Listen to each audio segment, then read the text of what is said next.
Good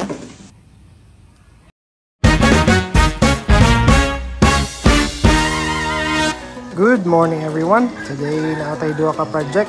Maghimo og kalan-an sa atong bower si Domino. Domino is 4 months old. Ug wonder mo nga anong gahimo tani tungod kay kung maatak na ilang pagkaon di na ila kanoon.